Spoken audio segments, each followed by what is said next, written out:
네, 제가 오늘 발표하는 부분은 제플린과 RStudio IDE 부분을 발표를 하는데요. 일단 ID라고 하면 Integrated Development Environment라고 해서 뭐 통합 개발 환경 이렇게 이해하시면 될 것 같고요.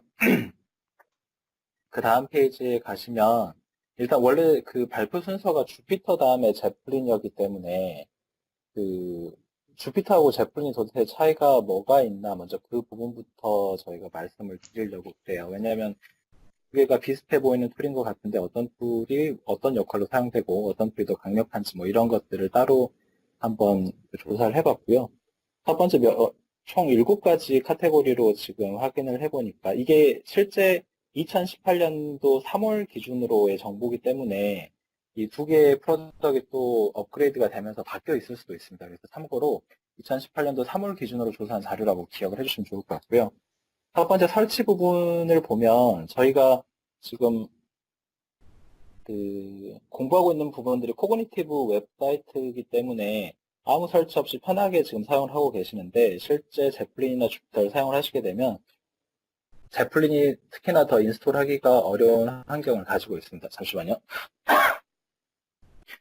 그래서 바이너리 설치도 하셔야 되고 실제 설치가 끝나고 나면 OS 컨피규레이션 등을 잡아야 되는데 그 많은 어려움들이 있고요. 대신에 이거에 비해서 주피터 같은 경우에는 Git 레파지토리에서 바로 다운을 받으면 다운받은 즉시 사용이 가능하기 때문에 설치 부분에 있어서 더 편리한 건 주피터입니다. 그리고 엔진 부분에서 얘기를 드리면 엔진 부분이라고 하면 저희가 이제 인터프리터라고 해서 뭐 컴파일러 아니면 번역기 뭐 이렇게 얘기를 할 수 있을 것 같은데 제플린 같은 경우는 2018년 3월 기준으로 19개 인터프리터를 지원했었고요.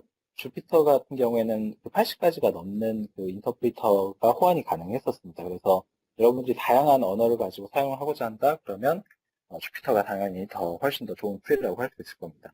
안정성 같은 경우에서는 파이스파크가 실제 많이 사용되고 있는 거라고 할 수가 있는데 제플린 같은 경우에는 파이스파크의 안정성이 떨어져서 돌리다 보면 이 부분들에서 많은 에러가 발생을 한다고 합니다. 그리고 제플린의 가장 큰 강점이라고 할 수 있는 한 개의 그 노트북에서 다양한 언어를 사용할 수 있는 다양한 인터프리터를 사용할 수 있는 장점이 있는데 그게 오히려 다른 단점으로 지금 적용이 되는 게 그렇게 다양한 인터프리터를 사용할 시 실행 시간이 가늠하기 힘들 정도로 오래 걸리는 단점이 발생을 하고 있습니다.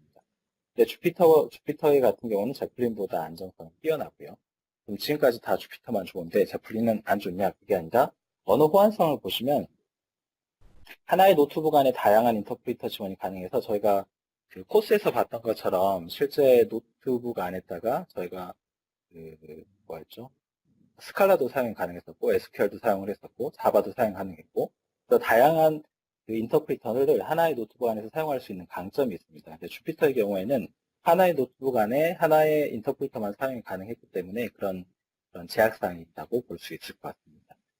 그 다음에 시각화 유연성 부분에 보면 제플린 같은 경우에는 이미 빌트인으로 돼 있어서 데이터 비주얼라이제이션이 다른 것들 필요 없이 바로 빌트인으로 사용이 가능하십니다. 근데 주피터 같은 경우에는 그런 빌트인 그 펑션보다는 더 다양한 라이브러리들이 제공이 되고 있어서 여러분들이 패키지를 이제 설치해서 라이브러리를 사용하시겠다고 하면 더욱 다양한 비주얼라이제이션 기능을 사용을 할 수 있습니다. 근데 멀티 유저 관련돼서 보시면 주피터 같은 경우에는 유저가 사용을 하게 되면 주피터가 그 각각의 엔진을 띄워야 되는 그 단점이 있고요. 그다음에 저희가 시큐리티 매트릭스 은행에서 강조를 하는데 주피터 같은 경우에는 시큐리티 매트릭스를 지원하는 부분들이 취약합니다. 하지만 제플린 같은 경우에는 다양한 멀티 유저들이 한 번에 붙을 수 있는 장점이 있고요. 시큐리티 매트릭스도 지원하는 강점을 가지고 있습니다. 가장 중요한 이제 저희가 이게 오픈소스 기반이다 보니까 많은 라이브러리들을 저희가 다른 분들이 사용하신 것들을 사용을 해서 더 좋은 프로그램을 만드는 것들이 많이 필요한데 그런 걸 하기 위해서는 커뮤니티가 활성화가 돼 있어야 되는데 주피터가 훨씬 활성화가 잘 돼 있고요. 제플린 같은 경우에는 주피터보다 떨어지는 게 한 상황입니다. 그래서 뭐 보시면 이렇게 비교를 해서 보시면 주피터가 훨씬 강력하다는 걸 알 수 있으실 텐데 단 하나 특히나 제플린 같은 경우에는 하나의 노트북 안에 다양한 인터프리터를 지원한다는 장점들이 매력적이라고 보실 수 있을 것 같습니다. 그러면 뭐 주피터는 좀 이따가 박경준님 오시면 설명을 하실 테니까 제플린을 잠깐 설명을 드리면 다음 장으로 넘어가면요. 어떻게 설명을 할까 하다가 일단은 저희가 튜토리얼을 보라는 게 학습 과정 중에 있었기 때문에 그냥 간단하게 이 튜토리얼 기반으로 설명을 드리면 뭐 어떤 랭귀지나 비슷할 것 같습니다. 그래서 저희가 뭐 사용하는 방법을 지금 소개하기 위해서 튜토리얼을 만든 것 같은데 첫 번째는 인터프리터를 연결해야 되고 그리고 나면 이제 많은 라이브러리들이 있는 패키지를 당연히 저희가 임포트를 해야겠죠.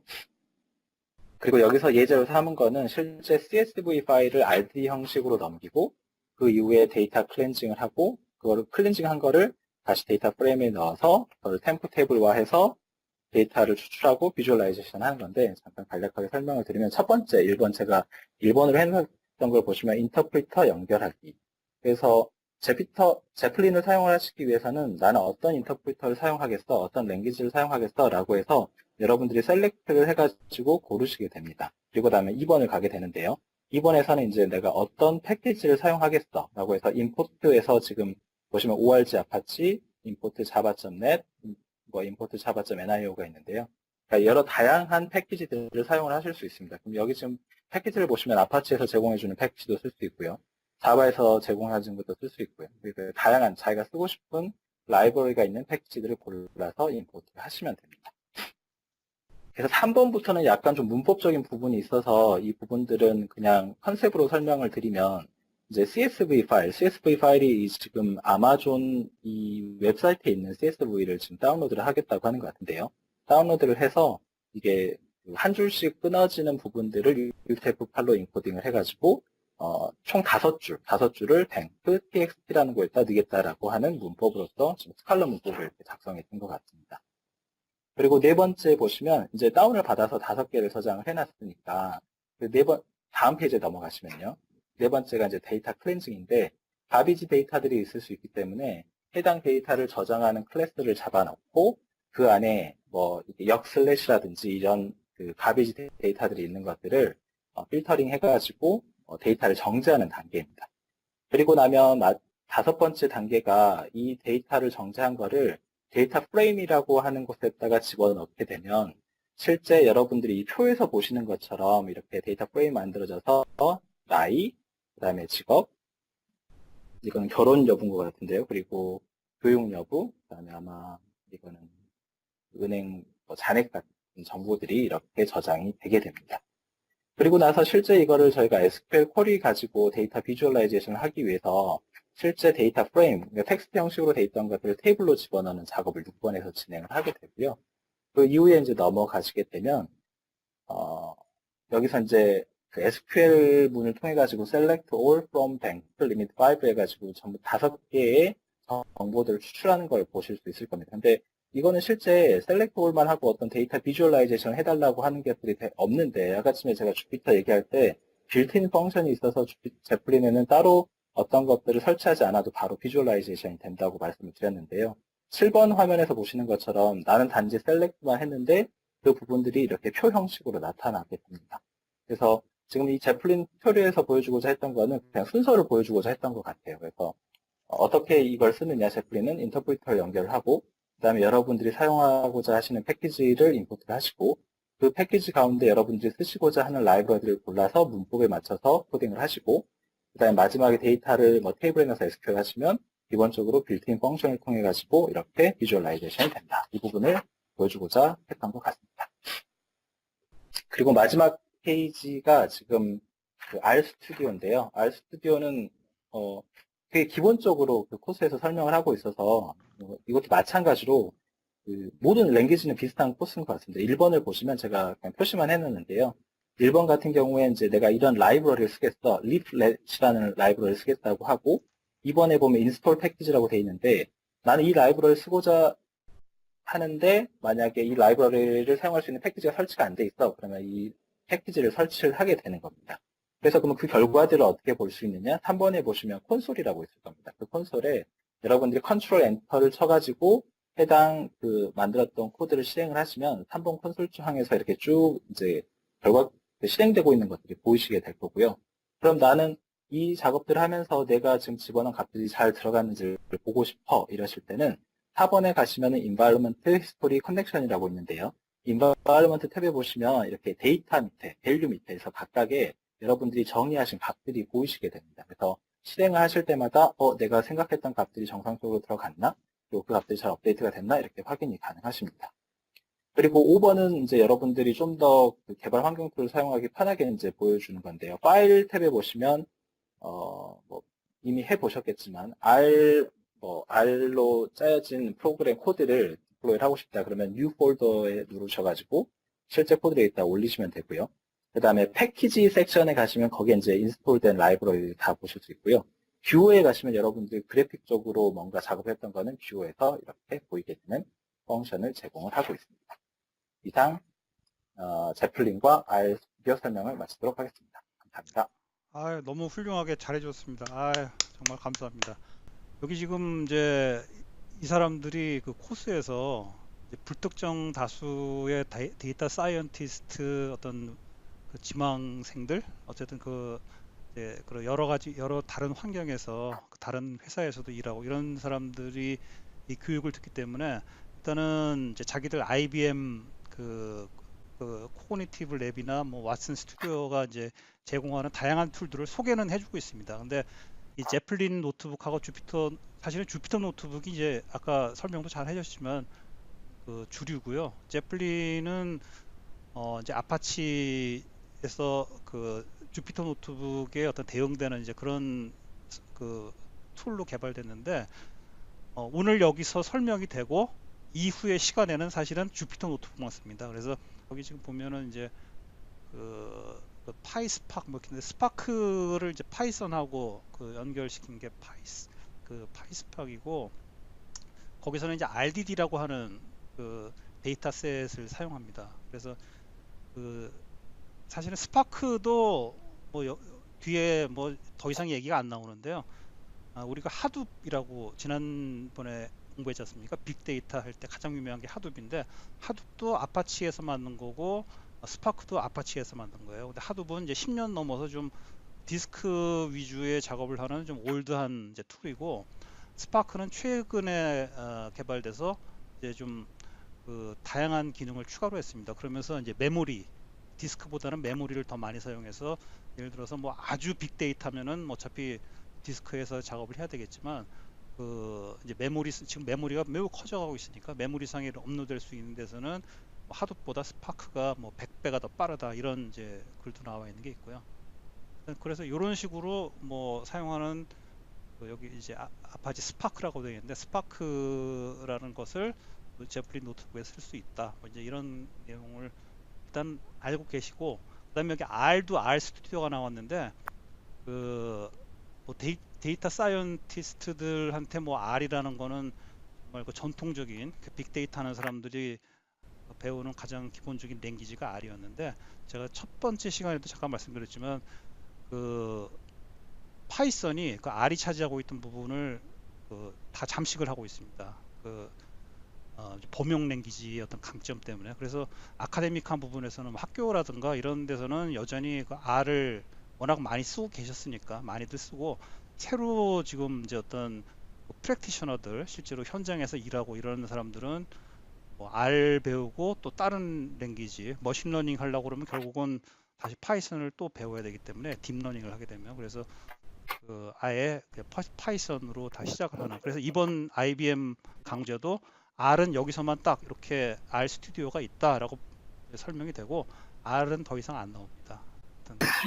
제가 위크 3인데요. 위크 1, 2는 그 코그니티브 클래스 랩의 안에서 그 뭐 주피터나 그 제플린에 대해서 설명하는 거였고, 저는 좀 다른 환경, 그 IBM 왓슨 스튜디오에서 주피터를 이용하는 거가 나왔었는데요. 사실 그 강의 4개 중에 한 3개 부분이 대부분 이거를 가입하고, 그 다음에 그 주피터 노트북에서 예제 실행해보고, 뭐 이런 내용들이었어요. 그래서 그 부분들을 사실은 동영상을 보시면서 따라 해보실 수 있는 것 같고요. 저는 이거에 좀, 왓슨 스튜디오에 좀 특징이라고 해야 되나? 이전 그 강의하신 거랑 다른 점에 좀 하이라이트해서 좀 작성을 했고요. 지금 보라색으로 되어 있는 부분이 IBM 왓슨 스튜디오라는 말도 있고, 데이터 사이언스 익스피리언스라는 말도 있고, 좀 사이 보면 또 DSX라는 또 말도 있는데, 이게 모두 같은 말이라고 합니다. 그래서 그건 알아두시면 나중에 수업 들으실 때 좋으실 것 같고요. 첫 번째 코그니티브 클래스 랩의 기능하고 유사하다. 거의 그런 기능이고, 그 앞에 그 첫 번째 그 KJ님께서 발표를 하시면 더 이해가 쉬웠을 텐데, 저는 이제 입문자로서 쉽게 설명을 드리면 제가 이해한 바로는, 따로 별도의 PC에 어떤 프로그램들을 설치하지 않고, 그냥 웹에 들어가서 그 주피터 노트북을 통해서 그 뭐 R도 돌려보고 이렇게 할 수 있는 환경들인데 어떤 회사가 좀 다르다고 해야 되나? 그래도 기능 면에서는 좀 다른 거의 유사하다고 보실 수 있고요. 특징으로 보자고 하면은 얘가 기업용으로 만들어진 거라고 해서 그 공동 작업이 가능하다고 하더라고요. 그래서 이게 내가 올린 프로그램을 공유하고 그 사람들 또 다른 팀 멤버들이 그거를 수정할 수 있고 그래서 그 깃허브라고 하는 게 이런 이따가 설명해 주실 것 같은데 그걸 이용해서 여러 사람들이 공동 작업을 하다 보면 버전 관리가 중요해서 이걸 이용해서 버전 관리를 하면서 그 기업에서 이제 공동 작업할 때 가능한 좀 더 유용한 툴이라는 생각이 들었고요. 그 다음에 스칼러빌리티라는 단어가 이게 어떤 이 툴의 그 장점이라고 나오는데 이게 좀 다수의 사용자들이 동시에 접속하고 할 때 그 스파크 클러스터를 이용해서 좀 더 빠른 처리가 가능하다라고 합니다. 이거 제가 사용해보지 않아서는 정확히는 모르겠지만 그런 설명이 있었고요. 예, 스파크는 이건 아까 좀 전에도 제가 잠깐 말씀드렸는데 그 하둡의 대응, 그러니까 하둡을 더 개선한 최근에 나온 그 빅데이터 처리 그 도구라고 보시면 됩니다. 네, 그리고 이거는 엔터프라이즈용으로 되게 비싼 버전이지만 이제 무료 평가판으로 라이트 버전으로 제공하고 있고요. 거기 안에서는 저기 설명 있는 것처럼 뭐 RStudio 여러 가지 그 프로그램들을 다 써볼 수 있고, 네. 제가 한 가지 첨언하고 싶은 거는 다들 주피터 노트북 앞선 설명을 되게 전문가적으로 해주셨는데 제가 공부하면서 느낀 거는 주피터 노트북이 우영재님께서 지난번에 저희 발표 순서 정할 때 그 워드 파일처럼 생긴 거에서 이렇게 코드 작성하시고 바로바로 실행을 하셨잖아요. 네, 그게 맞아요. 주피터 그게 노트북이라고, 노트북입니다. 맞습니다. 예, 그렇게 이해하면 될 것 같고요. 그거를 그래서 IBM 왓슨 스튜디오에서도 다 설치하고 나서 실행해보는 게 거기서 1+1은 뭐 이런 식으로 예제가 나오거든요. 그래서 그 비디오 보시면서 한번 따라해 보시면 될 것 같습니다. 네, 다음 장은 그래서 예제 요거 동영상의 세 개가 3, 4번이 이런 내용이거든요. 2, 3, 4가. 그래서 요거를 보시면서 따라해 보시면 될 것 같고요. 네, 제 발표는 여기서 마치겠습니다. 네, 감사합니다. 감사합니다. 수고하셨습니다. 아까 이제 질문하신 내용 중에 잠깐 있었는데 그 코그니티브 클래스 랩하고 거의 비슷하다는 맞습니다. 왜냐하면 코그니티브 클래스 랩은 IBM에서 지금 이게 이제 사실은 이 강좌를 선택하면서 IBM의 이제 클라우드를 이용한 강좌를 선택한 이유가 뒤에 제가 다시 이제 설치하는 걸 또 말씀드릴 텐데 설치가 필요 없거든요. 그래서 지금 여기 같이 공부하시는 분들이 뭐 수준들이 워낙 다양하시고 여러 초보자도 계시고 좀 이제 많이 아시는 분도 계시고 그래가지고 각자 그 하드웨어 PC를 보유한 분도 계시고 PC 없이 모바일만 갖고 하시는 분도 계시고 이러니까 사실 각자 자기 로컬 시스템에 다 이거 설치할 수 있는 것들입니다. 저는 제 이 PC에 다 설치되어 있는데 근데 그걸 설치를 갖고 이제 시작을 하게 되면은 본 강의는 들어가지는 못하고 뭐 설치하는데 에러 잡느라고 뭐 이제 헤매시는 분들이 많이 계시고 그래서 일단은 아무런 설치가 필요 없는 이 IBM 클라우드의 툴을 코그니티브 클래스 랩은 데이터 사이언티스트 지망생들이 자기네 이런 오픈 소스 툴들을 맛보기로 볼 수 있도록 그렇게 해준 툴이라서요. 그래서 뭐 굉장히 그냥 편하죠. 근데 이거는 그야말로 스타디하는 목적이지 이게 이제 CC 랩입니다. 그래서 여기 보면은 뭐 블록체인도 있어요. 우리 꼭 데이터 사이언티스트이 꼭 블록체인 해야 될 거. IBM에서 하이퍼 레저라고 하는 툴을 이것도 역시도 오픈 소스인데 블록체인 툴을 개발한 게 있거든요. 그래서 이것도 한번 해보시고 오픈 리파이 좀 뭔지 모르겠어요. 그다음에 주피터 랩, 제플린도 해보고 R 스튜디오도 해보고 다 해봐라 하는 건데 이게 이제 GPU 만약에 이제 사실 나중에 저희들은 사실은 아직 이번 저희가 해나갈 6월 달까지 해나갈 코스에서는 없지만 나중에 딥러닝 머신러닝 중에서도 제가 처음에 딥러닝을 하게 되면은 GPU가 없으면 뭐 너무 이제 시간이 오래 걸려서 훈련 시간 트레이닝 시간이 그래서 이제 곤란한데 그래서 GPU 사용하는 것도 한번 해보고 그 다음에 여기 지금 보면 디프리케이티드라고 되어 있는 거는 이제 더 이상 지원 안 한다는 거예요. 지금 아직 누르면 뭐 들어가긴 하는데 데프리케이티드라는 말 앞으로 많이 보실 겁니다. 그래서 이거는 이제 뭐 없어질 예정이다 하는 게 이제 디프리케이트이고요. 그래서 뭐 이런 것들을 이제 한 번씩 맛배기로 보는 거고 그 다음에 지금 아까 말씀하셨지만 왓슨 스튜디오는 실제 이거는 실전용이에요. 그래서 저희한테는 이제 뭐 우리를 고객으로 여기 교육생들을 고객으로 확보하기 위해서 왓슨 스튜디오에 이제 익숙해지도록 뭐 이렇게 좀 뭐랄까 하여튼 이 저기 프리 버전을 잠깐 무료 평가판으로 쓸 수 있게 해주는데 사실은 뭐 그걸로는 많이는 못합니다. 그야말로 공부하는 할 수 있고 그래서 왓슨 스튜디오 들어가면은 이제 이렇게 프로젝트 단위로 프로젝트를 등록하게 돼 있고요. 예를 들어서 새롭게 어떤 새로운 프로젝트를 뭐 이제 개인이 됐던 팀이 됐던 하겠다 그러면은 여기 어떻게 보면 이제 보일러 플레이트라고 해서 이제 템플릿이죠. 어떤 목적으로 이 프로젝트를 할 거냐라고 해서 뭐 데이터 사이언스용으로 우리는 주로 데이터 사이언스용을 쓰겠지만 예를 들어서 뭐 어떤 이미지 비주얼 레코그니션을 하겠다든가 딥러닝을 내가 하려고 하는 프로젝트라든가 비즈니스 뭐 어널리틱을 하겠다는 하는 이런 목적에 따라서 그 목적에 필요한 툴들을 미리 딱 깔아줍니다. 크리에이트 프로젝트 하면은 데이터 사이언스에 필요한 지금 우리가 아까 얘기한 이런 툴들이 쫙 깔려요. 그래서 제가 이제 그 중에서 하나로 이제 프로젝트를 만든 건데 여기 이제 제가 만든 이 프로젝트에 들어가 보면은 여기 이제 주피터 노트북으로 뭐 하는 것도 있고요. 그 다음에 여기 제가 사실은 지금 이게 돈이 자꾸 차지가 되고 있어갖고 다 삭제해 버렸는데 여기 IBM이 클라우드 상에서 제공하는 클라우치 DB라고 있습니다. 그래서 데이터베이스 그것도 이제 쓸 수가 있고 여러 가지를 지원해 줍니다. 미리 설치를 해서 그래서 특별히 예를 들어 이런 것들 데이터베이스 다 설치하고 뭐 이렇게 하려면은 상당한 수준의 지식이 좀 있어야 되는데 그런 부담 없이 바로 자기가 데이터 사이언티스트의 주 목적인 그런 작업을 할 수 있도록 그렇게 지원해 주는 차이점이 있습니다. 오늘 제가 이제 좀 준비한 내용은 강의 중에 보면은 이제 좀 아까 말씀드렸지만은 뭐 제플린 스튜디오나 R 스튜디오 뭐 이런 것들은 제플린 노트북이나 R 스튜디오는 이제 그런 게 있다 하고 알고 넘어가시면 되고요. 앞으로 뭐 나오지를 않으니까 이제 많이 쓸 부분에 대해서 보충 설명을 드려야 될 것 같은데요. 일단 주피터 노트북을 아직 뭐 박경준님이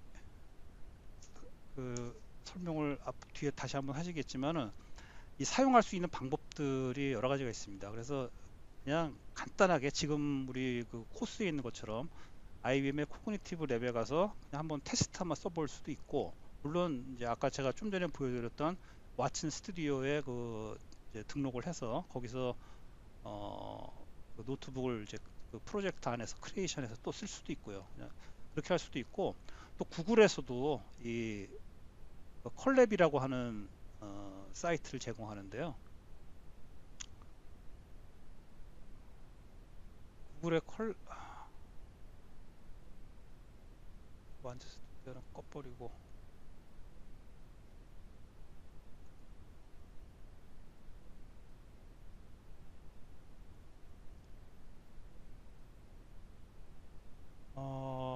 이거는 제가 이제 좀 쓰고 있어서 이렇게 남아 있는 거고 처음에 들어가면은 이제 컬랩에 오신 것을 환영합니다 이렇게 하고요. 구글에서는 이게 지금 주피터 노트북이 웹상에서 제공되는 지금 이제 웹을 좀 개발해 보신 분 딱 보시면 알겠지만 전부 웹페이지거든요. 그래서 그 웹서버가 있고 이런 식으로 자기가 웹서버만 그 운영을 하면 주피터 노트북을 누구한테나 다 오픈할 수 있는 이런 장점이 있습니다. 그래서 여기 보면 예를 들어서 뭐 새로운 내가 주피터 노트북을 파이썬으로 여기서는 이제 파이썬만 제공하는데 저기 서포트 하는데요. 새 노트북도 만들어서 쓸 수가 있고 시간이 걸리네. 그 다음에 그 여기 GPU 얘기도 나오지 않습니까? 이 구글이 그냥 뭐 주피터 노트북만 이렇게 한번 써보시라 이러면은 사실은 새로울 게 없는데 이 사이트가 유명한 이유는 머신러닝 하는 사람들이 GPU를 자기 기계에 하지 못한 분들이 많거든요. 그래서 GPU가 없으면은 굉장히 그 머신러닝 훈련 시간이 오래 걸리고 그런데 GPU를 여기서 제공을 해줍니다. 굉장히 이것 때문에 사실은 이 구글의 컬랩 사이트가 굉장히 이제 이렇게 그 유명한 그런 게 되고 그 다음에 그 텐서플로우라는 거를 구글이 개발했거든요. 제가 텐서플로우 혹시 얘기한 거 기억하실지 모르겠지만 그 딥러닝이 그 아주 그 일반화되면서 굉장히 이제 크게 기여한 게 구글에서 자기 자체의 내부적으로 쓰던 그 텐서플로우라고 하는 그 툴을 오픈 소스로 아예 개방을 해버렸습니다. 그래서 텐서플로우가 거의 지금 그 딥러닝의 업계 표준처럼 지금 되어 있는데요. 어쨌든 그래서 이제 그런 걸 다 제공하기 때문에 굉장히 유명해진 사이트고요. 여기 보면은 그 주피터 노트북 앞에 써보시면 알겠지만 거의 비슷합니다. 단지 조금 차이가 있어요. 이게 이 사람들이 조금 이제 커스터마이즈를 해서 여기 뭐 아까 뭐 1 플러스 1 하면 뭐 이게 수행되네요. 그러니까 이게 웹이라서 약간 좀 수행 시간은 많이 걸려요. 그래서 뭐 이 하는 거 이거는 그 IBM 우리 코스에서 나왔던 거랑 똑같고 이제 그런 차이가 좀 있는 것뿐이고 요거는 들어가서 주피터 노트북을 사용하실 수 있는 분들은 다 들어가서 보시면 다 알 수 있습니다. 그래서 그렇게 하는 방법이 또 하나가 있고 그 다음에 아까 제가 말씀드린 대로 개인 PC에 직접 설치하는 방법이 있어요. 어떻게 하냐면은 요거는 제가 보여드린 화면 그거고 구글 콜랩 화면 자기 개인 PC가 어느 정도 사양이 되시고 그 다음에 그 보유하고 계신 분들은 사실은 직접 자기 개인 PC에 설치를 해서 주피터 노트북을 사용하는 게 가장 편리하고 설치하면서 배우는 것도 많습니다. 어떻게 설치하냐면은 일단 이 사이트에 아나콘다라고 하는 패키지를 이용해요. 뭐 이걸 일일이 지금 이제 설치를 하기 시작하면 시간이 너무 많이 걸리니까 그거는 제가 생략하겠는데 이 사이트에 가면은 아나콘다 그 파이썬은 사실 파이썬이 강력해진 이유는 굉장히 그 파이썬이 오픈 소스이기 때문에 소스 자체가 공개되어 있는데 오픈 소스의 장점은 굉장히 많은 디벨로퍼들이 거기에 기여를 하는 겁니다. 그래서 파이썬도 뭐 20년 이상 된 이제 그런 랭귀지이기 때문에 그 사이에 그 많은 디벨로퍼들이 그 기여를 하면서 거기에 라이브러리들이 굉장히 많이 생겼어요. 그래서 그걸 일일이 하나하나씩 우리가 설치를 한다고 그러면 너무 이제 힘이 드니까 아예 또 아나콘다라고 하는 패키지도 오픈 소스인데 이걸 만들어서 누구나 쉽게 한꺼번에 설치할 수 있도록 그렇게 지금 제공을 해주는 기능이 있습니다. 그래서 아나콘다에 들어가면 윈도우 버전이냐 맥 버전이냐 뭐 리눅스냐에 따라 가지고 이제 달라지고요. 그래서 거기서 설치를 하시면 이렇게 일단 뭘 설치하냐면은 여기서는 파이썬을 설치하는 겁니다. 주피터 노트북 자체가 처음 파이썬을 기반으로 개발됐기 때문에 기본으로 파이썬은 설치가 돼 있어야 되고요. 그 다음에 파이썬을 설치한 다음에는 주피터라고 주피터 노트북 사이트를 가시면은 여기 주피터라고 되어 있으면서 주피터 노트북을 설치하는 방법이 나오는데 간단합니다. 여기 보면 제가 pip install 주피터 이렇게 요 코맨드만 하나 치면은 파이썬이 설치되어 있는 상태에서 그럼 그냥 설치가 됩니다. 그래서 요거는 제가 제 화면을 아까 캡처한 건데요. 저의 그 환경을 보여드리면은 저는 미리 다 설치가 돼 있어요. 주피터가. 그래서 요 그 시작 화면에 요 그 타일은 요 아이콘은 그 주피터를 설치하면은 이제 윈도우 버전을 설치하면 지가 자동으로 만들어 주고요. 그래서 요거를 설치한 제가 이제 수행시키면은 저는 예, 이게 이제 주피터 노트북이 실행된 겁니다. 그래서 제가 저 데스크톱에 보면 뭐 데이터 사이언스 동호회 이렇게 해놨고요. 그다음에 저번에 로터리 그 제가 즉시 돌렸던 거가 여기서 이제 돌렸던 거고요. 주피터 노트북에 기억나실 겁니다. 그다음에 우리 오늘 코스 2에서 제가 보충 주피터 노트북 보충 설명할 자료 그게 요거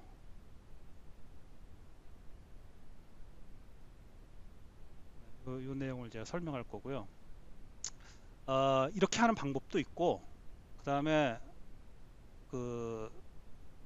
요거를 일단 제가 나가겠습니다. 또 다른 방법을 보여드리려고. 자, 그래서 지금 요거 제가 그 하나 보여드리려는 거는 이게 이제 아까 아나콘다를 통해서 이제 파이썬을 설치를 하는데 사실은 이게 저는 이제 윈도우 환경이라 갖고 조금 다른데 저는 이제 집에서는 저는 이제 맥을 쓰거든요. 그러니까 맥 쓰는 분들하고 요게 그 맥하고 코맨드가 조금씩 차이 나는데 똑같아요, 사실은. 그냥 약간 그 맥하고 윈도우의 차이만 있을 뿐이지. 그래서 지금 저 같은 경우에는 어떻게 되냐면은 그 이제 아나콘다를 깔면은 가상 환경을 만들 수가 있습니다. 그래서 저는 지금 여기에 아까 파이썬 2, 파이썬 3 이렇게 있었잖아요. 파이썬이 크게 보면은 파이썬 2.7 버전이 이제 2점대의 마지막 버전인데 파이썬 2하고 그다음에 파이썬 3로 넘어간 다음에 파이썬 지금 3.7까지 올라와 있어요. 근데 그 차이점은 이제 나중에 파이썬 랭귀지 공부를 하니까 제가 그때 다시 설명을 드릴 텐데 이렇게 환경을 그러니까 그 랭귀지의 버전별로 그리고 또 이게 좀 제가 여기 쿠다라고 되어 있는 거는 그 텐서플로우 이제 깔아놓은 건데 그 이제 GPU를 쓰는 그거는 또 그 파이썬 3.7까지 저기 서포트가 안 되고 현재 구글에서 파이썬 3.5까지밖에는 이제 서포트를 못해요. 그러니까 이게 내가 어떤 패키지를 쓰느냐에 따라서 랭귀지 버전이 다 다릅니다. 이게 오픈 소스라다 보니까 예를 들어서 뭐 돈 받고 파는 것 같으면은 이제 그 벤더가 그런 거 관리를 깔끔하게 해서 그 대신에 이제 뭐 마이크로소프트 윈도우 같으면 1년에 한 번씩 뭐 어나운스하고 뭐 이런 식으로 할 텐데 오픈 소스는 거의 매달 업그레이드가 돼요. 그러면서 대신에 이제 이 패키지의 버전 관리가 굉장히 복잡합니다. 그래서 이런 식으로 전 이제 가상 환경을 이렇게 만들어 놓을 수가 있어요. 콘도를 하면. 저 같은 경우에는 예를 들어서 지금 아까는 이제 아이콘을 찍어서 했는데 그 파이썬 3.7에 저 같은 경우 또 여기 37-64는 이게 파이썬 3.7의 64비트 환경이고요. py36-30_32는 파이썬 3.6의 32비트 버전이에요. 그러니까 이게 지금 뭐 제가 만들어 놓은 이유는 있는데 이런 식으로 이제 버전을 다양하게 관리할 수 있습니다.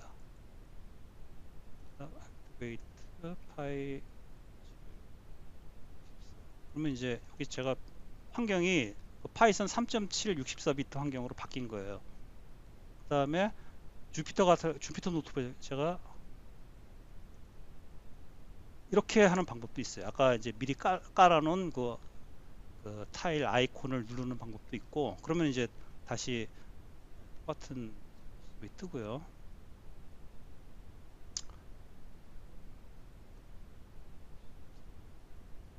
그래서 지금부터 제가 보충 자료를 미리 하면서 그 보충 설명을 드리겠습니다. 일단 그 마크업, 마크다운 뭐 아시는 분은 아실 텐데 제가 노파심에서 사실은 그 웹을 개발 안 해보신 분들이 있을 거기 때문에 일단 마크업이 뭐냐면은 하이퍼텍스트 마크업 랭귀지라고 해서 우리가 HTML이라고 하는 건데 이거는 웹의 랭귀지예요. 지금 파이썬이나 뭐 R, 뭐 자바 뭐 이런 것들은 전부 호스트 쪽에서 이제 우리가 프로그래밍 하는 랭귀지고 우리가 지금 보는 웹 브라우저들은 전부 HTML로 되어 있고 이 HTML은 그냥 단순한 이런 플레인 텍스트들한테 어떤 생명력을 보여주는 겁니다. 그래서 그 단순히 그냥 텍스트로 나타내는 게 아니라 우리가 HTML이라고 해서 글자를 크게 작게 또는 여기에 이제 뭐 기울여서도 쓰고 이렇게 줄바꿈도 하고 이제 이런 기능도 하면서 CSS라는 거하고 같이 놀아요. 그래서 항상 우리가 HTML5 지금 그 현재 어나운스 되어 있는 게 HTML5 CSS3가 항상 짝입니다. 그래서 CSS는 그 캐스케이드 스타일 쉿이라고 그래서 뭐 이렇게 이제 이쁘게 꾸며주는 거예요. 그 CSS가 없으면은 그냥 멋대가리 없이 크고 작고 하는 글씨 크기 조정밖에 안 되는데 CSS 하면 정말 다이나믹한 그런 화면, 이쁜 화면을 다 보여줄 수 있고요. 이 두 개가 합쳐져서 우리가 지금 보고 있는 웹사이트가 되는 건데 이거는 뭐 지금 우리가 HTML 시간이 아니니까 이걸 뭐 자세하게 설명 안 하겠지만 이렇게 되어 있습니다. HTML은 크게 그 HTML 항상 이제 슬래시 이게 룰이 딱 있어요. HTML 슬래시 HTML 이렇게 닫아줘야 되고 그 다음에 헤드 부분하고 바디 부분으로 구성돼요. 그래서 헤드는 이 HTML 페이지가 가지고 있는 이제 정보 그거를 해주는데 이것도 헤드 슬래시 헤드로 묶어줘야 되고 여기 안에도 뭐 여러 가지가 들어갑니다. 근데 대표적인 게 이제 타이틀이죠. 그래서 뭐 OIA 홈페이지라고 해서 타이틀 슬래시 타이틀 이렇게 이제 묶어주는 게 있고 이 바디 안에 이제 여러 가지가 들어가죠. 근데 뭐 그냥 간단하게 헬로 월드 뭐 이런 식으로 하나 만들어주면 크롬에서 우리가 이 페이지를 이제 열면 헬로 월드 이런 식으로 보이게 이렇게 되는 건데 그것을 주피터 노트북에서는 다 그 보여줄 수가 있어요. 그래서 제가 여기 지금 그 사용법은 뭐 어차피 익숙해지기 나름이니까 뭐 파일 메뉴 이런 거 하나씩 제가 설명은 안 하겠습니다. 지금 시간 관계상. 그래서 쓰시다 보면 이제 여기 익숙해지실 거고 한 번은 그 웹사이트에서 뭐 튜토리얼도 많이 나오고 하니까 한번 보시고요. 일단은 여기 보면 이제 코드라고 되어 있는 거, 코드라고 되어 있는 거는 파이썬 수행 코드, 실행 코드를 할 때는 여기 코드라고 예를 들어서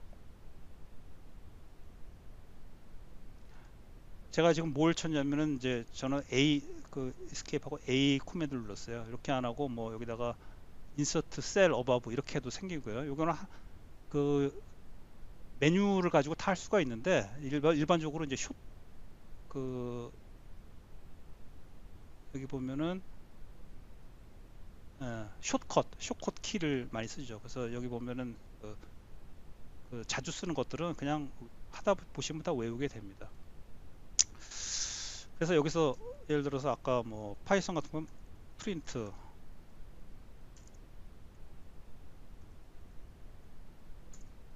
이게 이제 기본적으로 파이썬 프로그램이 하나 돌아간 거예요. 이런 식으로 이제 코드면은 이렇게 하고 지금 우리가 어차피 나중에 그 파이썬 랭귀지 배울 때 다시 다 나올 거니까 코드는 안 하겠습니다. 그리고 오늘은 마크다운 셀 요거 하나만 얘기를 할게요. 마크다운 셀에 제가 두 가지를 보였잖아요. 요게 그 아까 말한 이제 HTML 문법에 의해서 H라는 거는 이제 헤드의 약자인데 그 H1 사이즈하고 H3 사이즈 이렇게 슬래시로 닫아주고 꺽쇠로 이렇게 표현해주는 마크업 랭귀지를 해도 예, 다 알아먹습니다.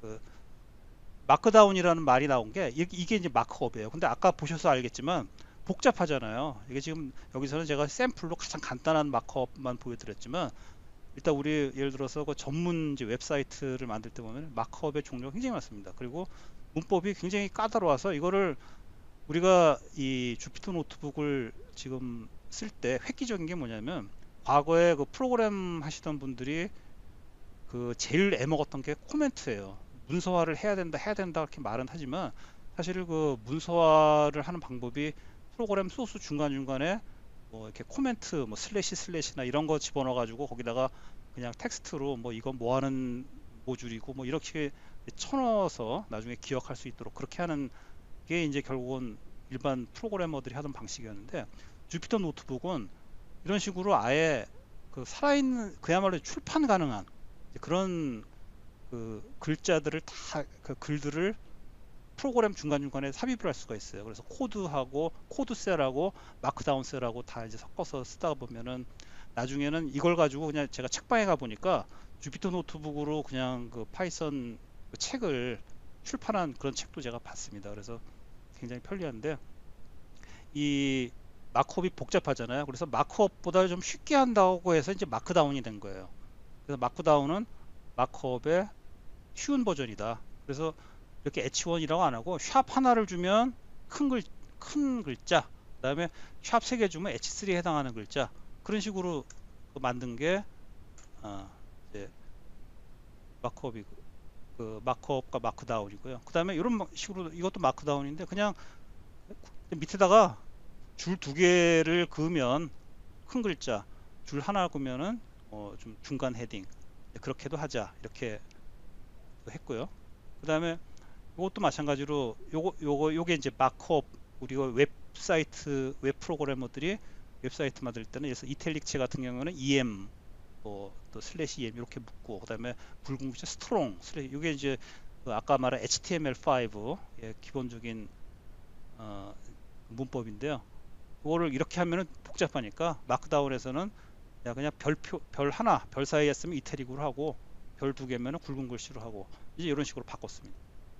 그리고 이제 이렇게 우리가 리스트도 있을 거 아니에요. 이거를 HTML로 하면은 마크업 랭귀지에서는 이렇게 복잡해요.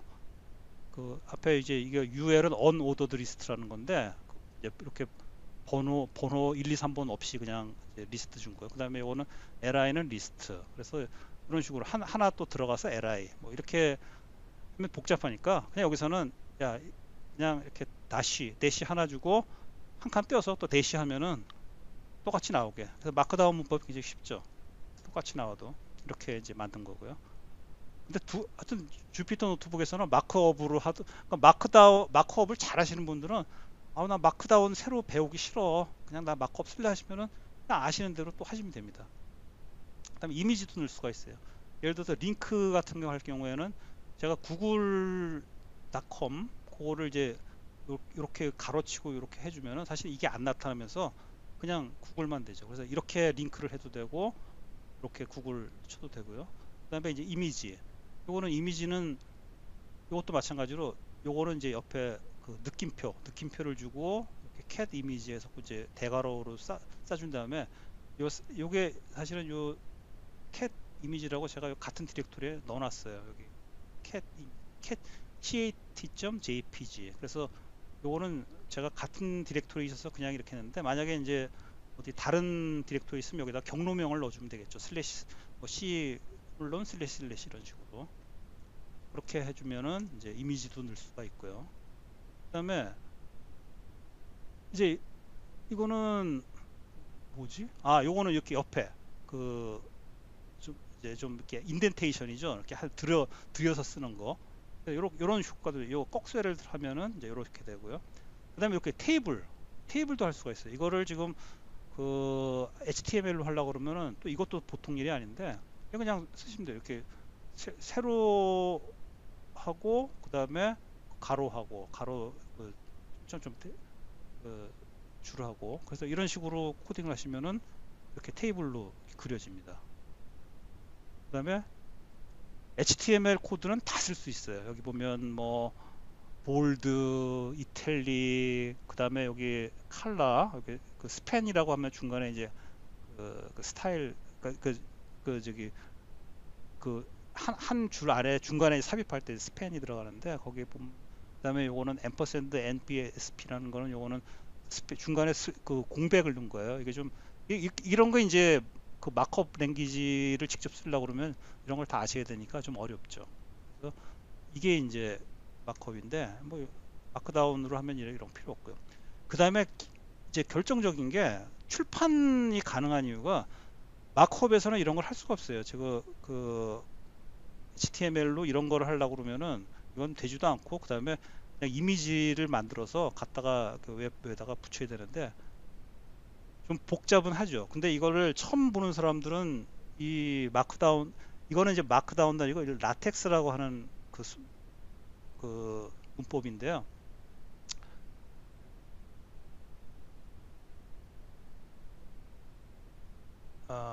웹에 다 있습니다. 그래서 여기 라텍스를 찾아보면은 이게 옛날에 이제 인쇄하던 그 문법에서 나온 거예요. 돼요. 그래서 여기 보면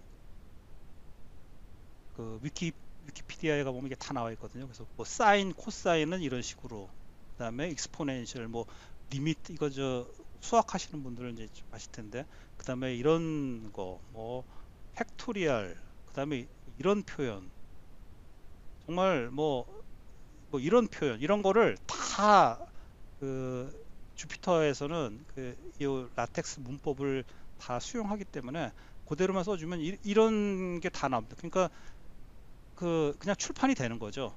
그 프로그램 코드 수행시키면서 중간중간에 이런 그 이제 그 설명을 다 넣어주면서, 그래서 이제 이렇게 만들면 저도 어렵지 않아요. 그냥 이게 그 달러 사이로 이렇게 묶어주면서 그 아래 표시를 하는데, 그냥 y는 ax 플러스 b, 얼마나 쉽습니까?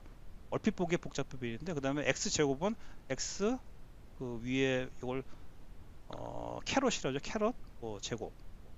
그다음에 요거 나누기가 좀 복잡해요. 뭐 슬래시 프랙. 근데 이런 거는 조금만씩 연습해 보시면 이제 금방 알 수 있어요. 그다음에 그 달러가 두 개가 하면 이제 가운데로 와라. 이런 식으로 되니까 다큐멘트가 뭐 완벽하게 되는 거죠. 네, 그래서 이게 이제 제가 간단하게 설명을 드렸고요.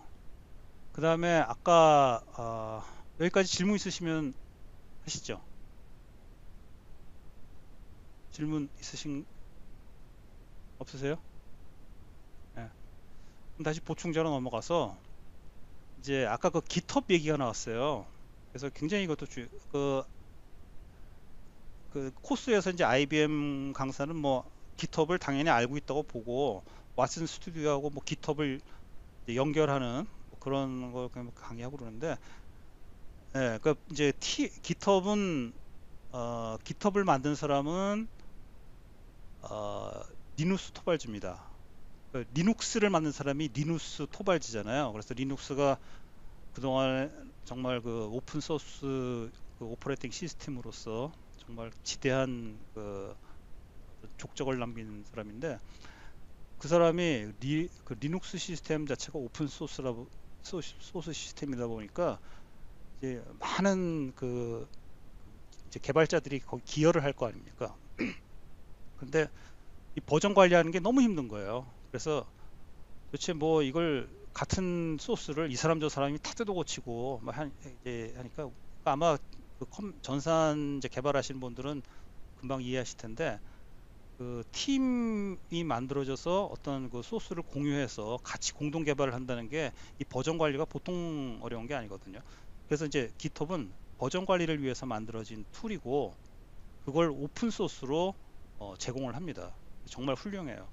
그래서 GitHub을 그 무료로 다 쓸 수가 있는데, GitHub의 개념이 이렇게 돼 있어요. 그 내가 이제 그 어떤 프로젝트의 오너가 되는 사람이 마스터 브랜치라고 합니다. 그래서 이게 주요한 이제 브랜치, 여기에 계속 소스가 업데이트가 돼 가는데, 이걸 중간중간에 이게 그 개발자들이에요. 뭐 여기 보면 프레드라는 개발자, 데이브라는 개발자, 뭐 리사라는 개발자들이 이거를 카피를 해 갑니다. 그래서 그걸 브랜치라고 그래요. 그래서 브랜치에서 자기들이 쭉 이렇게 그 개발을 하다가, 나중에 이제 어느 정도 내가 이 부분이 완성이 됐다 그러면은 그거를 마스터 브랜치로 다시 합칩니다. 그렇게 되면은 마스터 브랜치로 이때부터는 다시 이제 합쳐지면서, 그동안에 이 사람들이 그 업데이트한 히스토리 관리가 다 돼서 혹시라도 뭐 문제가 생기거나 그러면 이제 다시 옛날로 되돌릴 수도 있고, 이런 이제 역할을 해주고 있고요. 그래서 GitHub은 굉장히 여러 가지 이제 부가적인 기능들이 많이 생겼는데, 어쨌든 이 콜라보레이션을 하기 위해서 콜라보레이션 하면서도 이제 버전 관리하는 게 주 목적이고, 그 다음에 공짜입니다. 그 엄청난 기능을 공짜로 하는 대신에 소스를, 이 GitHub 자체가 오픈 소스 운동하는 사람들이 만든 거라서, 거기에 올라간, 내가 만약에 GitHub을 쓰겠다 그리고 소스를 올리면은 그거는 모두가 다 그 볼 수가 있어야 돼요. 그래서 오픈을 하는 소스에 대해서는 무료로 기능을 제공해주고, 만약에 나는 이 소스는 나만 볼 거야, 아니면 우리 회사만 볼 거야, 뭐 이제 이런 경우가 생기면은 그거는 이제 돈을 내야 됩니다. 되고요. 맥 유저나 뭐 윈도우 유저나 뭐 다 할 수 있고, 저 같은 경우에는 이거를 저도 이걸 많이 쓰는데, 저는 왜 쓰냐면은 저는 회사에서는 지금 그 윈도우 지금 요 PC 제가 쓰고 있는 요 노트북을 쓰고 있고, 집에서는 제가 맥을 쓰고 있어요. 그래서 가끔 보면은 이제 여기서 뭐 했던 거를 뭐 집에 가서 고치고, 집에서 뭐 했던 걸 회사 와서 고치고, 이거 할 때 옛날 같으면 뭐 이걸 맨날 카피해서 들고 다니든가 해야 되는데, 깃허브에다가 올려놓고 그냥 그걸 이제 여기서 고친 다음에 다시, 제가 좀 이따 시범 한번 보여드릴게요. 그래서 그렇게 이제 편리하게 쓰고 있고, 현재 깃허브 유저가 지금 아마 훨씬 한 3천만 명 될 겁니다. 그래서 전 세계적으로 3천만 명의 여기 깃허브를 쓰는 사람들은 개발자들이에요. 프로그램 조금이라도 아는 사람들이 쓰는 거지, 뭐 깃허브를 갖다가 무슨 그냥 뭐 워드 문서 관리하겠다 그런 사람도 있을 수 있겠죠. 근데 대부분은 개발자라서 전 세계 3천만 명의 학생들도 물론 다 포함해서 그 사용자들이 있고요. 5,700만 개의 레포지토리가 있어요. 레포지토리라고 하는 게 하나하나의 어떤 이제 그 우리 이 PC로 치면 디렉토리에 해당하는 프로그램 뭉치예요. 그래서 여기에는 모든 랭귀지, 자바든 뭐 C든 파이썬이든 뭐 아까 뭐 스칼라든 모든 랭귀지에 정말 방대한 소스가 저장이 돼 있어서, 그 딥러닝의 연료가 제가 데이터라고 그랬지 않습니까?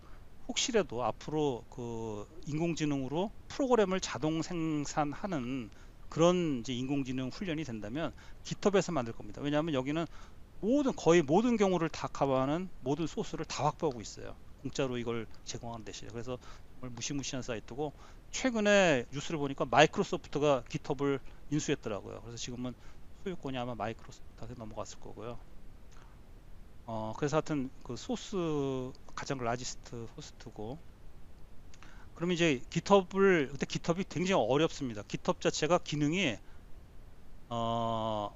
좀 공부를 해야 돼요. 이것도 사실은 하나의 큰 테마로 보시면 되는데, 그냥 내가 콜라보레이트 동료들하고 할 때 아까 뭐 브랜치 뭐 마스터 브랜치 이런 개념 없이 그냥 나 혼자 쓰겠다 그럴 때는 딱 쓰는 랭귀지드 코맨드 몇 개만 아시면 됩니다. 여기는 대표적인 게 클론이라고 하는 게, 물론 내가 내 거를 포함해서 아무나, 이게 오픈 소스니까 내가 쭉 깃허브 사이트를 돌아다니다 보니까, 레포지토리를 돌아다니다 보니까 굉장히 좋은 그런 소스를 발견을 했어요. 그럼 그냥 그 사람 허락 없이 클론 해오면 돼요, 내 PC로. 그래서 클론은 복사해 오는 거, 그 다음에 그 이제 거기서 내가 만약에 뭐 이렇게 고쳤어요, 뭐 아니면 뭐 무슨 기여를 했어요. 그러면은 이제 그거를 그쪽으로 다시 돌릴 수도 있고, 뭐 그냥 안 할 수도 있고. 근데 그 다시 깃 레포지토리로 올리는 것이 푸시라고 하는 건데, 제가 한번 시범 보여드리겠습니다. 자, 요게 저는 지금 여기서 제가 저는 이제 여기 들어가 있는데요. 그 github.com으로 가면은 처음에 아마 이걸 이제 다 로그인 하셔야 돼요. 기본적으로 등록은 다 해야 되고, 일단 저 같은 경우에 이제 이런 것들이 있는데, 하나를 제가 만들어 볼게요. new 해서. 그러면 이제 그 레포지토리를 하나 만들려고 그러는데, 여기 보면 레포지토리 이름은 제가 뭐 테스트 사이언스라고 하죠. 이렇게 하고, 이제 퍼블릭으로 하면 돈 안 내고 프라이빗으로 하면 이제 돈 내야 됩니다. 그리고 뭐 그냥 여기 그 리드미라고 하는 파일을 만들 거냐 말 거냐인데, 이거는 그냥 이걸 하나 만들죠. 그냥 이거는 일종의 그 코멘트예요. 다큐멘트용. 그래서 크리에이트를 하면, 이제 제가 제 이름으로 레포지토리가 하나 생성된 겁니다. 그럼 여기에다가 뭐 이걸 어떻게 쓰느냐? 사실은 이제 여기다가 여기서 코딩을 할 건 아니니까 제가 클론을 하면 돼요. 이것을 이거 카피하는 거고요. 카피하고,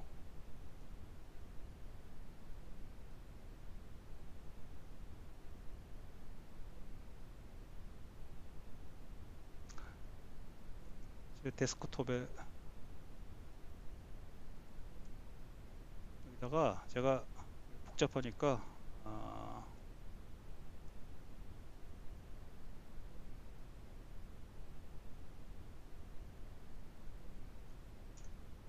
데이터 사이언스 동호회라는 데다가 제가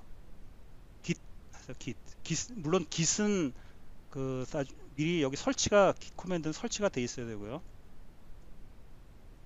하고 제가 좀 전에 카피했던 그 웹사이트에서 이거를 치시면은 지금 테스트 사이언스라고 하는 게 카피가 됐어요. 그래서 제 디렉토리 보면은 여기 테스트 사이언스라고 하는 디렉토리가 하나 생겼습니다. 그러면은 테스트 사이언스로 한번 들어가세요.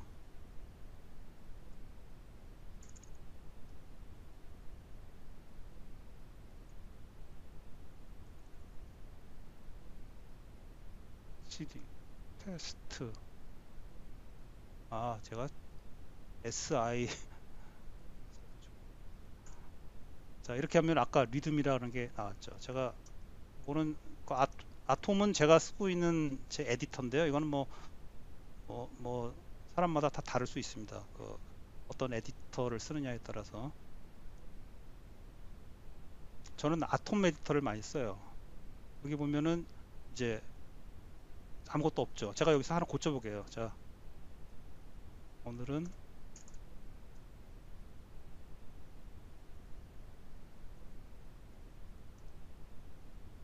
뭐 이렇게 할 수도 있고, 그래서 이제 요거를 세이브 하겠습니다. 이렇게 하기도 하고, 예를 들어서 제가 여기서 파이썬 프로그램을 하나 만들 수도 있어요.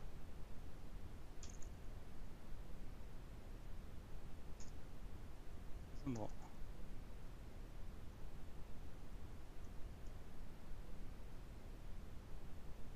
이렇게 이제 했다고 치고요.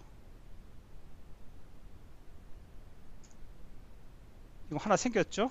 그 test.py라고. 자, 여기서 git status라는 거를 해보면, 자, readme라고 하는 readme.md는 modify가 됐고, 그 다음에 새로 add된 거는 test.py가 add가 됐다고 나와요. 그러면은 이 안에서 이제 스테이터스는 이렇고, 제가 이거를 그 스테이징 기대 개념이 이 안에서도 제 디렉토리 안에서 스테이징이 있습니다. 그래서 git add all 이렇게 해주고요. 그 다음에 다시 스테이터스를 한번 보면 이렇게 파란 걸로 바뀌어 있죠. 그래서 이게 그 스테이징이 된 거예요. 그럼 이거를 이제 커밋을 해야 돼요.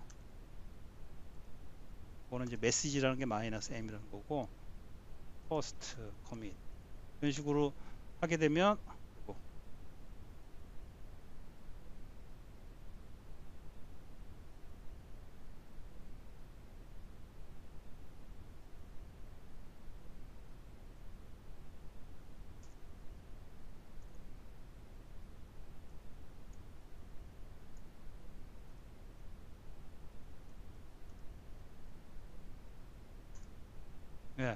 커밋이 됐죠. 그러면은 요게 이제 여기 두 개의 파일이 바뀌었고, 뭐 네 줄이 들어갔고 한 줄은 딜리트했고 뭐 이런 식으로 나옵니다. 그러면은 이걸 그냥 푸시해 주면 돼요.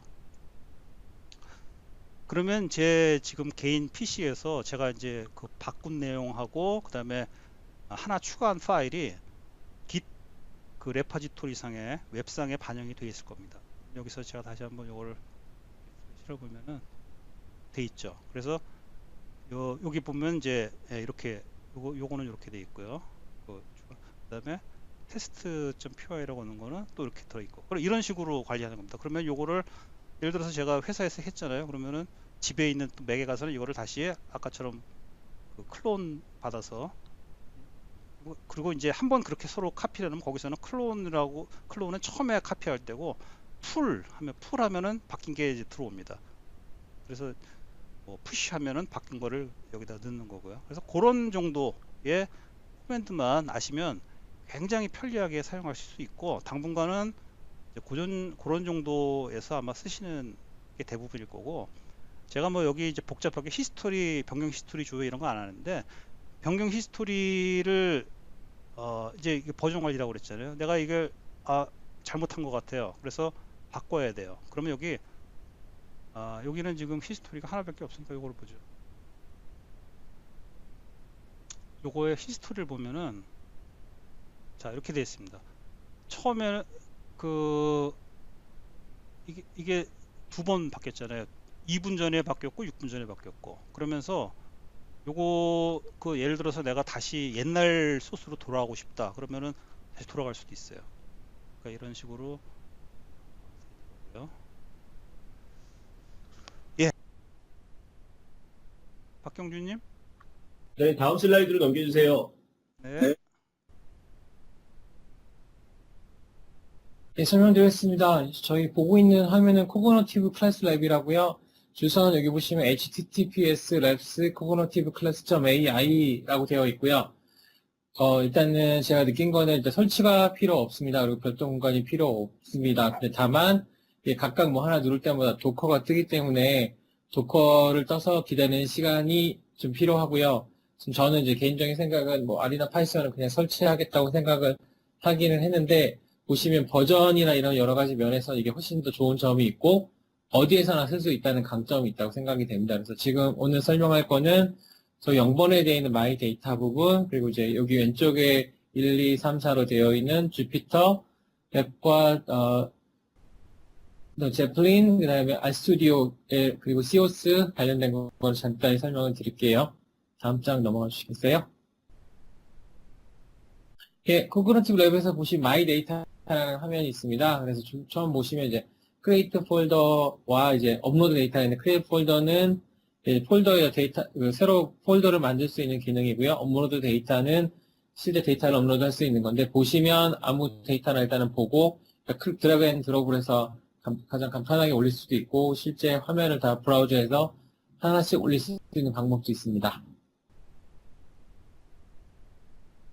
예, 그래서 지금 지금 이제 총 4가지가 있는데, 제 왼쪽에 이제 주피터 랩이라는 게 있고요. 이 주피터 랩과 그 다음 장에 있는 주피터 노트북이 있는데, 주피터 노트북에서 얘기하는 건 주피터 랩이 되어 있으면 이제 주피터 노트북 쓸 수 있는 환경 구성이 되어 있는 거고요. 주피터 노트북에서 지금 지원이 되는 언어들은 첫 번째가 파이썬 3가 있고, 그 다음에, 예, 팝 있고, R이 있고요. 그 밑에 이제 각각에 대해서 이제 콘솔로 쓸 수 있는 화면이 있어요. 근데 보시면 콘솔보다는 위에 있는 노트북 화면을 쓰는 게 훨씬 더 저는 낫다고 생각이 듭니다. 해보시면 잘하시는 분들은 모르겠지만 그렇지 않은 경우에는 콘솔이 되게 어려운 부분이 있으니까요. 그런 부분이 있고 왼쪽에 보시면 각각에 대해서 메뉴로 들어갈 수가 있습니다.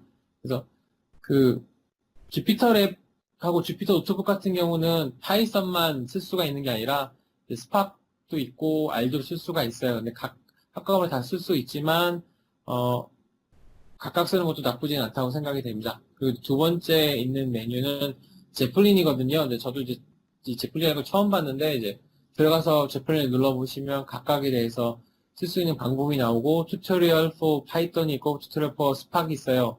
그래서 제플린 들어가서 처음에 저 화면 들어가서 보시면 어떤 화면에서 뭘 할 수 있는지 예측 코드가 다 나옵니다.